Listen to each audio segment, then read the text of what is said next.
Welcome back to Dead Good Book Reviews. I'm Judith and you're watching another episode of Overbooked, the series where I talk about every single book on my shelf because I owed someone a giant favour. Now turn around once Widdershins and mind your own business. We've moved away from the Sarah Gailey section of my shelves and into the Neil Gaiman, where we'll be here for a couple of weeks. Today we are going to be talking about one of the very few Neil Gaiman books I have left on my shelf. We're talking about Neverwhere. This is the Neverwhere cover that I have at the moment. I've had many others over the years. My original copy was stolen from my mother. I don't know if I ever gave that back, sorry mum. This copy was actually bought for Katie by my mum, so this also technically isn't mine. Regardless of where books come from, nobody's paying me to talk about books. All opinions are my own. I'm also going to keep this as spoiler-free as humanly possible, but if you do want to go in knowing absolutely nothing, click away now, or pause the video, go read the book, and then come back and tell me all your thoughts on it. The usual stuff. Neverwhere was originally a TV series, which was released in 1996, and then the novel of that TV series was released the same year. I used to have like the author's select edition of the book, where in the foreword, Neil Gaiman talks about how every time they cut a line from a scene in the TV show, he'd be like, it's okay, I'll put it in the novel. So that was kind of always the plan. There have been a couple of versions of the text since then. There was the original UK version, which may have been the original, I can't quite remember, an American version, and now there's like the author's preferred text, which is usually what you get if you buy it. I'm pretty sure that's what this is. Okay. In 2005, it was adapted into a graphic novel series. In 2006, it was adapted for the stage. In 2009, it was optioned for a film that never got made. And in 2013, they did a radio play.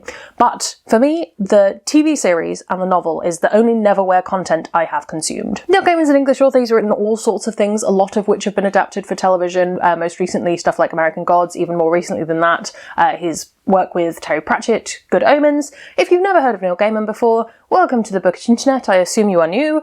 Have a wonderful time here. Don't worry about it too much. I've read a fair amount of Neil Gaiman's published works, though certainly not everything. I've read a lot of it, and I have to say he's very much a hit or miss author for me. But Neverwhere is such a nostalgic read for me, I couldn't not hang on to my copy. Neverwhere follows the story of a young-ish man called Richard Mayhew, who at the beginning of the book is pretty much unbearably ordinary. Very, very ordinary man. One night he's out with his fiancée and he rescues a homeless woman called Dor, who turns out to be more than he expected, is probably safe to say. This leads to a chain of events that takes Richard to London below, a London like he's never known, where there is an actual Earl in Earl's Court, there are monks in Blackfriars, and much, much more. To drastically oversimplify things, it's sort of a portal fantasy adventure. Sort of. I really love the world of this book. It's got some very cheeky moments, it's very funny at times. I like the way that Neil Gaiman plays with the tube station names, and actual place names in London obviously, but it's primarily tube station names. Like, the Earl in Earl's Court is done impeccably well. What I like about this book is it really feels like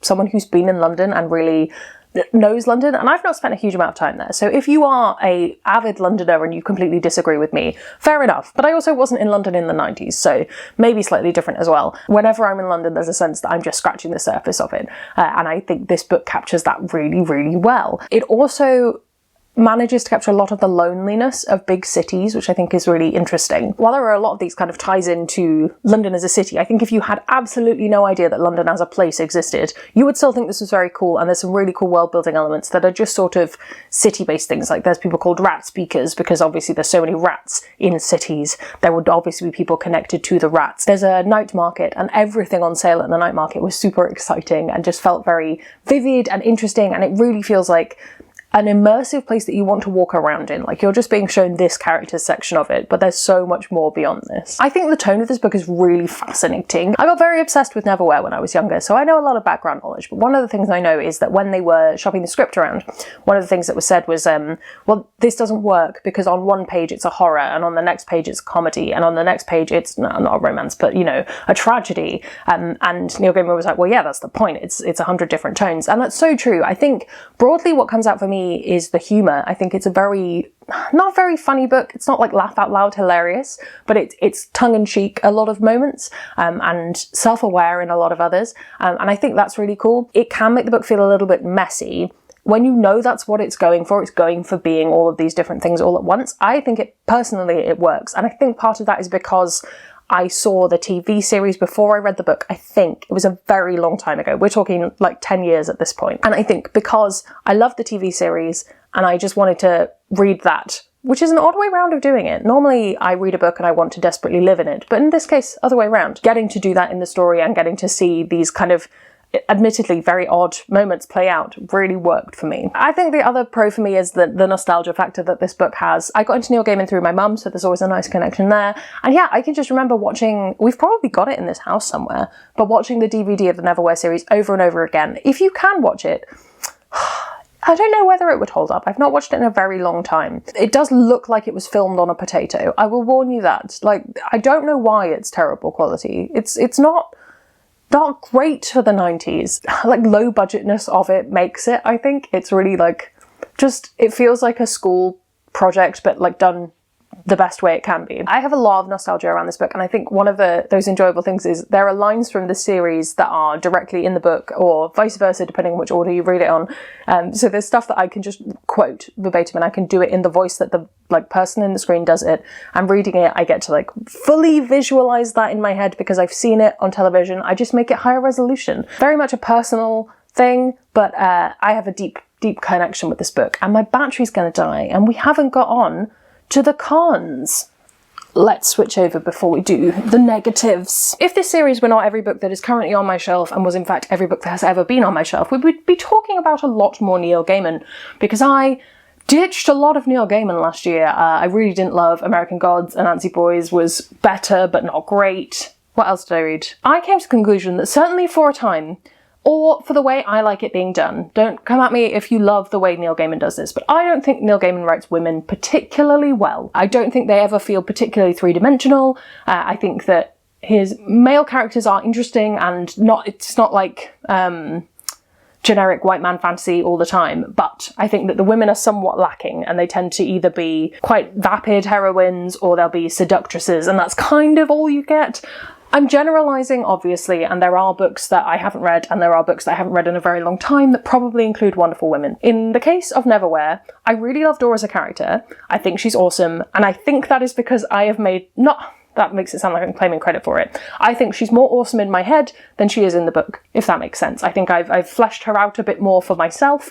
I don't think the way she's written necessarily gives her as much power as she could have. She's much cooler in the series, I will say, but again, I think that's because it's divorced a bit from Richard's perspective. And obviously that's the tricky thing, is if you're reading a book through a male protagonist's perspective who maybe doesn't think about that much stuff about how cool women can be, you don't get that perspective. But yeah, that's my 2 cents. Yeah, I've just written, it's not like they feel like problematic descriptions of women, they just feel sort of not there, or they feel like what someone thinks a cool woman is like. More on that in next week's video. The other kind of, it's not a con, it's more like the feeling that I know some people really don't enjoy. I think Neil Gaiman leaves a lot of this book open. It's sort of, you're seeing an adventure in this world and there's not much closed off, or there's a lot of plot threads that are just mentioned and then left, and I personally don't mind that because I think, as I say, that's my interpretation of the story, is it's an event in this other world. But I know some people really don't like those kind of left plot threads, so if that's something that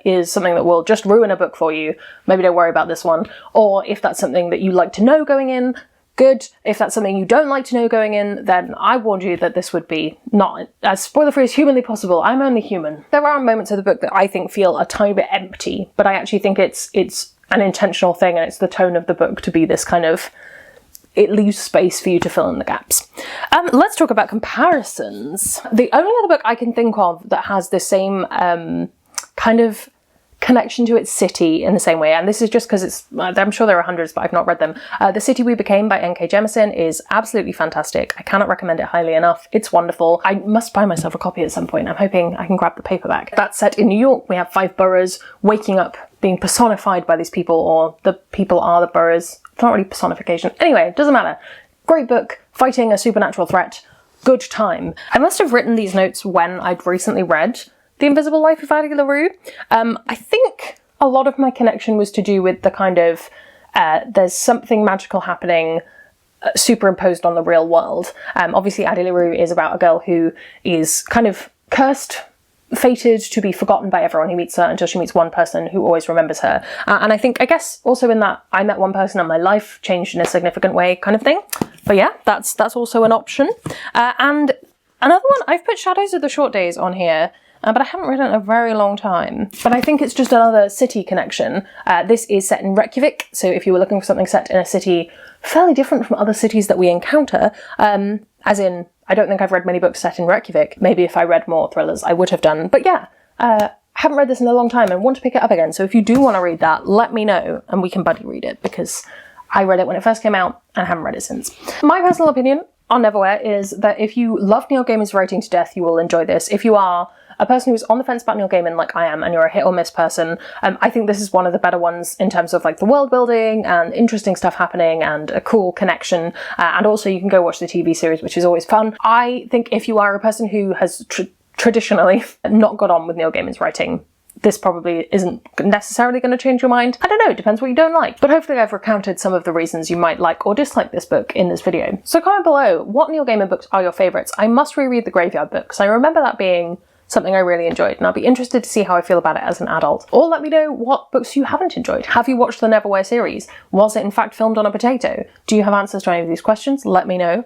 While you're down there commenting, if you haven't already, please do subscribe. We will be talking about Stardust next week. This is upside down, but you know what I mean. And I think there's one more Neil Gaiman after that. They're just above me. I will look. And then we're on to bigger and brighter things, or just slightly different things, depending on how you think about it. This coffee is really going to my head. I've asked you to subscribe. You can also follow me on all of my social media and come hang out on Discord. We have a wonderful time. Come tell me all your thoughts there. You can post longer things and chat with other people. It's a good time. That's all from me, and I will see you in the next one. There's gonna be some bloopers now. Go read the book, it's not that long. This is Stardust. This isn't Neverwhere. What am I doing? I've just spilled blackberry coffee on my legs. Oh no.